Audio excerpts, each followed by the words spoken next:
आज से मैं कुछ दिन पहले आया था तो तुम्हारा चेहरा चंद्रमा की तरह से चमक रहा था और समझा रहे हैं और पूछ रहे हैं, ओ कंसराज दिन दिन तेरी क्यों दशा बदलती जाती है। दिन है बसंत के खिलने को पर कली सुकड़ती जाती है।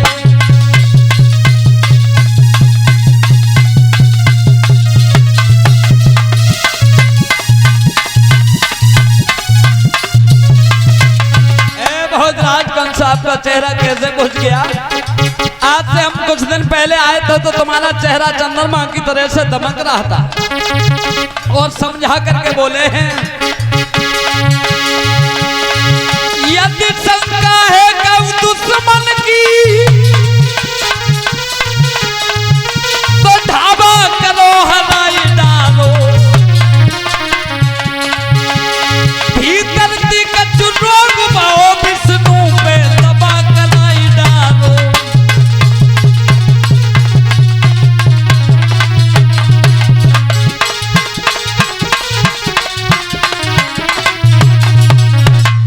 भोजराज कंसार से हम कुछ दिन पहले आए थे तो तुम्हारा चेहरा चंद्रमा की तरह से दमक रहा था, आज क्या कारण है? चेहरा मलिन कैसे हो गया? भोजराज कंस ने जवाब दिया, हे देवऋषि नारद, वैसे हमें ब्राह्मणों से महात्माओं से सख्त नफरत है, लेकिन हमारा मन तुमसे लग गया इसलिए हम तुमसे अपने पेट की बात कह देते हैं। महाराज बात क्या है? आपको पता नहीं है कि जब मैंने अपनी बहन देवकी की विदा करी थी तो आकाशवाणी हुई थी कि आत्मा बेटा जो देवकी के उदर से जन्म लेगा वो तुम्हारा काल होगा। और मैंने कितने कितने दैत्य भेजे लेकिन किसी दैत्य ने आकर के ये नहीं बताया कि कन्हैया गोरा है या काला है। और 51 रुपए से हमें सम्मान कर रहे हैं वीरपाल सिंह जो नगला गुलाल के हैं। आकांक्षा प्रार्थना भगवान से यही करूंगा कि हे दीनों के दयाल कृपा निधान, हे कृपा के सागर, हमेशा दादा के हाथ धर्म क्षेत्र के लिए बढ़ते रहें। बोलिए गोविंद भगवान की। श्री सुखदेव जी कहते हैं, राजन परीक्षित, तब देवर्षि नारद ने कहा, हे कंस, अब तुम मेरे कहने से एक काम कर दो। बोलो।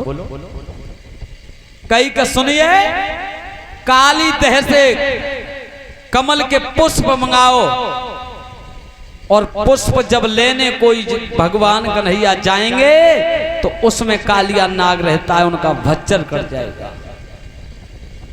भाइयों, भोजराज कंस ने देवऋषि नारद की बात को माना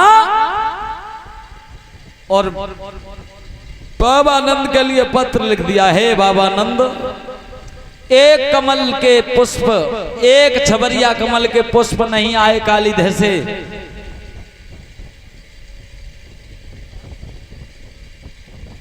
तो तुम सबको मरवा दिया जाएगा।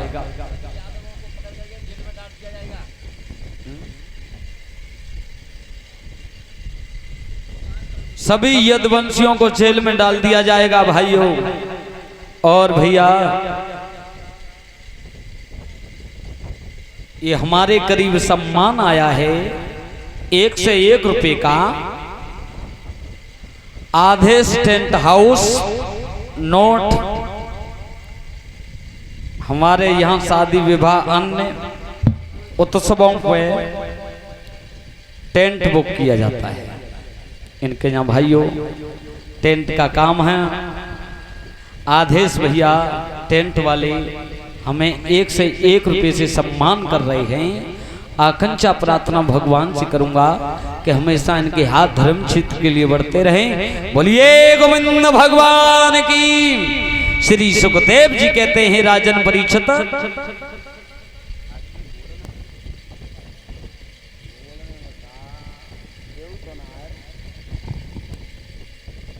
राजन परीक्षित, आज शर्त लगा दी थी कि सारे वृंदावन वासियों को जेल में डलवा दूंगा। पत्र लिख करके भेज दिया था। बाबा नंद ने पत्र जब पढ़ा है रोने लगे हैं भाइयों। श्री सुखदेव जी कहते हैं राजन परीक्षित भगवान कन्हैया ने कहा तुम किसी बात की चिंता मत करो, काली देह से हम कमल के पुष्प लेकर के आएंगे। आज सारी मित्र मंडली को भगवान कन्हैया ने इकट्ठा किया। रेंदा पैदा छेदा सदामी मनसुख बलराम अपने मित्रों को लेकर के गेंद का खेल खेलने के लिए काली देह पे पहुंच गए। भाइयों गेंद का खेल खेलते रहे बहुत देर तक, और जैसी भगवान कन्हैया को नंबर आयो और जो हाथ में गेंद आई भगवान कन्हैया ने काली देह में उस गेंद को फेंक दिया। और जैसी गेंद काली देह में गिरी दामा ने जाकर के कमर पकड़ ली, कहिए मेरी गेंद दे, मेरी गेंद दे। भगवान कन्हैया ने की भैया दामा बुद्ध गेंद तो तेरी काली देह में चली गई। दामा ने कही कमर अब तेरी तब छोड़ूंगा जब तक तू मेरी गेंद नहीं दे देगा, तब तक नहीं छोड़ सकता। भगवान कन्हैया कह रहे मेरे पास गेंद नहीं है। भाइयों दामा को क्रोध आ गया और इधर भगवान कन्हैया को भी क्रोध आ गया। तो भगवान कन्हैया दामा को समझाते हुए बोले हैं क्या,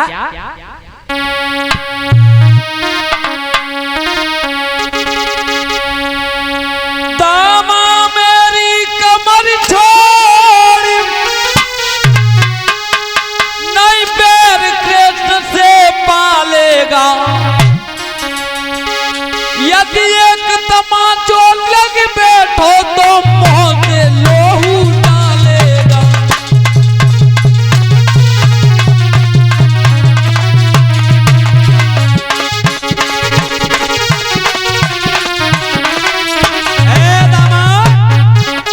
मेरी कमर छोड़, अगर एक तमाचा तेरे कान पर लग गया तो मुंह से खून आएगा।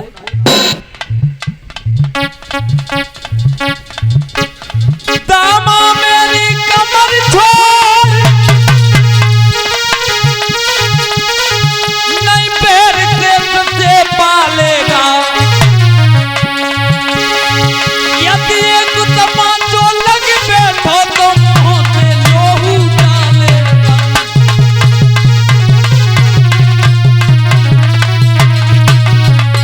क्या बात है मेरे राजा,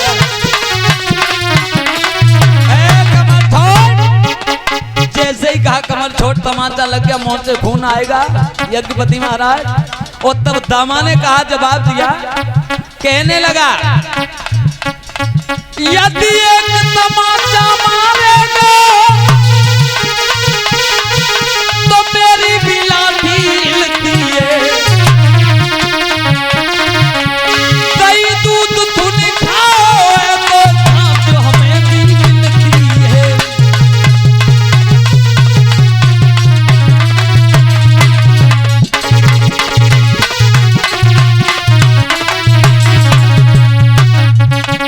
सुन रहे, अगर तू मेरे में एक तमाचा मारेगा तो तुझे अंदाजा है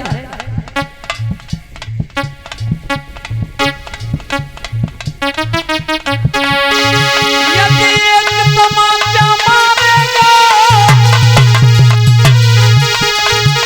तो मेरी भी लाठी हिलती है, दही दूध तुम खाओ तो छाछ हमें भी मिलती है।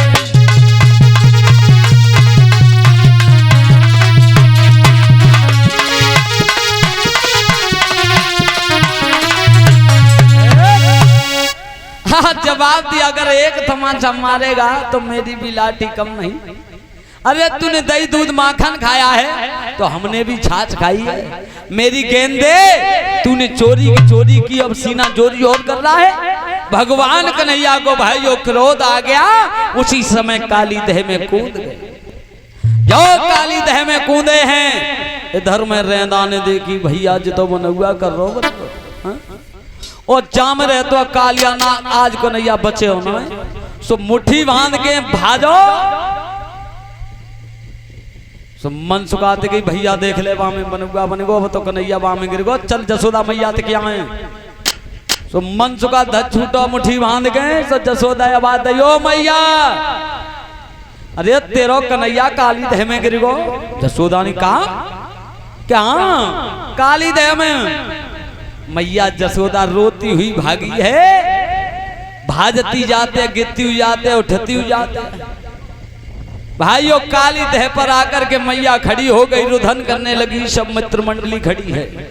इधर में भगवान कन्हैया भीतर प्रवेश कर गए, इधर में कालिया नाग सो रहा था, उनकी पत्नी जग रही थी दोनों। और जब पत्नी ने भगवान कन्हैया को आते हुए देखा, तब कहे लड़के वही खड़ा हो जा, अगर हमारे प्राणनाथ अगर जग गए तो एक ही फुसकार में तुझे भस्म कर देंगे। भगवान कन्हैया ने कहा जगा ले अपने नाग को, जगा। नागनियां बार बार मने कर रही हैं लेकिन नहीं मानी।